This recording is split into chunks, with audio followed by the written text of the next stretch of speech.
a todos. Componente de métodos analíticos para biomassas energéticas, professora doutora Gláucia. Nesse trabalho vamos falar sobre o GCMS, GCFeed e também sobre as análises termogravimétricas. Os alunos componentes dessa apresentação sou eu, Igor, e também a Sirlene Guimarães, que é a colega de trabalho, que ajudou na elaboração e também no estudo acerca da temática, bem como nos resumos e o desenvolvimento da matéria. Bom, a técnica de cromatografia de gás acoplada, a espectrometria para massas, ela abre novos caminhos para elucidar a estrutura da matéria.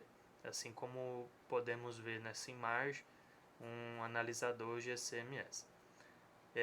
Essa técnica ela é denominada técnica híbrida e cada uma das suas partes realiza um determinado processo analítico, e a cromatografia de gás, que em inglês essa sigla GC significa Gas Chromatography, realiza a separação dos componentes de uma mistura gasosa e a ser analisada em uma espectrometria de massas, que em inglês é MS, como está aí, que significa Mass Spectrometry, que realiza a identificação dos componentes químicos gasosos que são separados pelo GC. Então, dessa forma, como temos aí nessa primeira imagem, o analisador GCMS, que funciona no modo tandem. O que é esse modo? Onde os compostos químicos, percussores de uma mistura gasosa, eles são separados pelo GC e logo que detectados e quantificados pelos seus produtos pelo MS. Quem trabalha com essa questão da cromatografia é denominado MS como um detector no sistema GCMS, mas quem trabalha com MS denomina o GC como um sistema de introdução de amostra, e cabe a quem está analisando, quem está estudando, decidir essa preferência. Isso é uma questão de denominações que vem da didática, de quem trabalha com esse tipo de método analítico. Bom, uma coisa importante é que os resultados, quando faz essa análise, e também quando envolve a questão da pirólise, pode ser usado como impressão digital para determinar a origem de determinados tipos de matéria orgânica e identificar componentes individuais de uma substância orgânica ou alterações de uma matriz orgânica. Isso é uma das funções, se não a função principal desse tipo de método analítico. Dentro do que nós estávamos estudando, eu em conjunto com a Sirlene, podemos observar que deve-se ter um cuidado na interpretação desses resultados. Por que esse cuidado?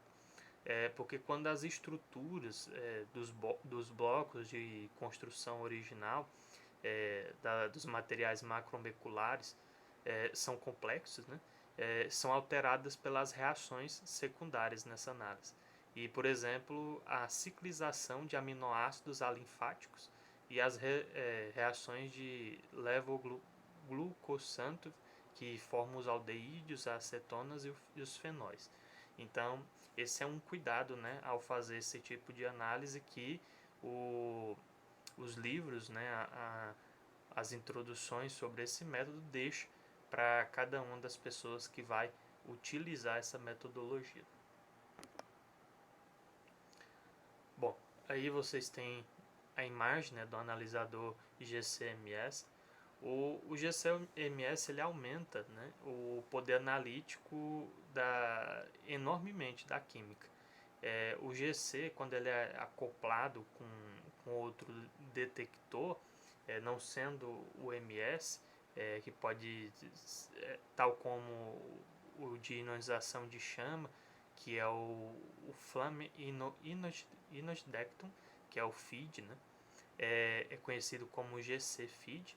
Ele realiza as análises de compostos químicos que somente quando o analisador é calibrado anteriormente com os padrões previamente estabelecidos e conhecidos.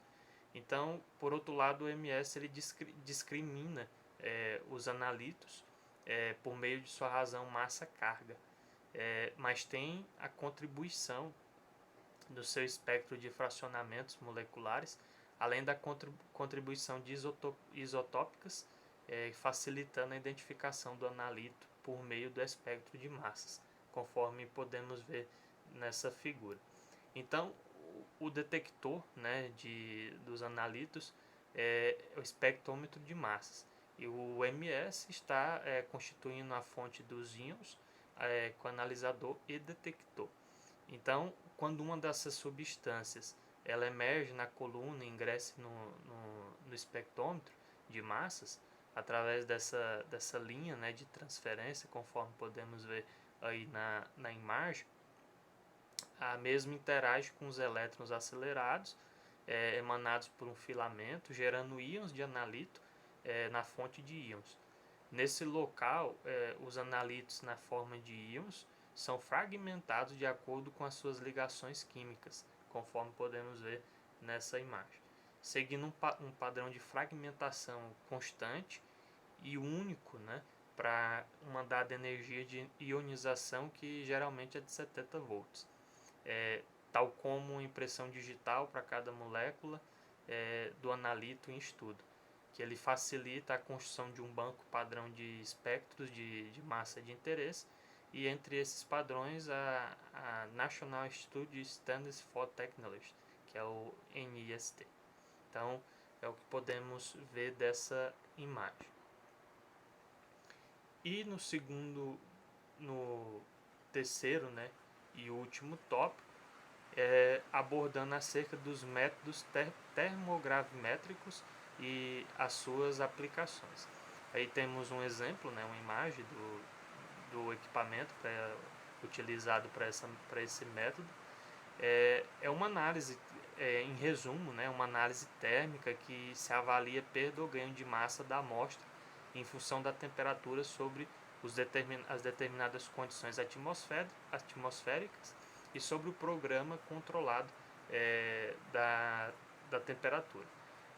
Dentro do que nós estudamos, é bem importante ressaltar que esse instrumento básico da termogravimetria é uma termobalança, como podemos ver aí na imagem, de precisão, e um forno programado para que a temperatura aumente linearmente com o tempo.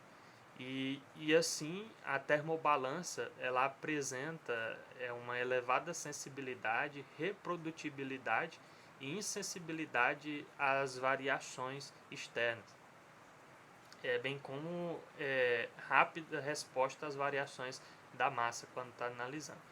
Os parâmetros experimentais, quando se faz essa análise, inclui a taxa de aquecimento, atmosfera, vazão de gás, quantidade de amostra, granulometria, forma cristalina, composição do cadinho, o calor das reações que estão sendo envolvidas.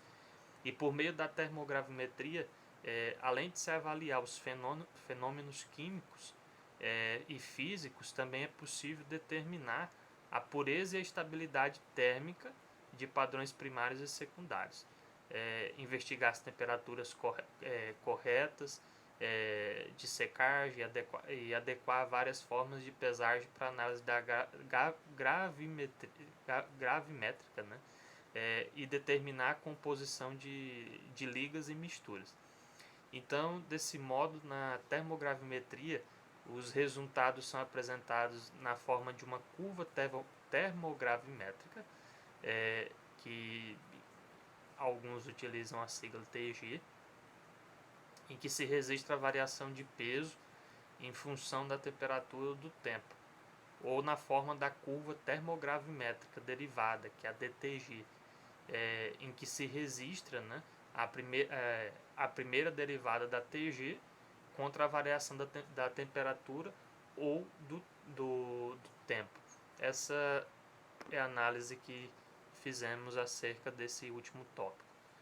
Aí tem algumas das referências, né, que utilizamos. E obrigado a professora pelas excelentes aulas e exposição. E ficamos à disposição, eu e a Sirlene, para eventuais dúvidas.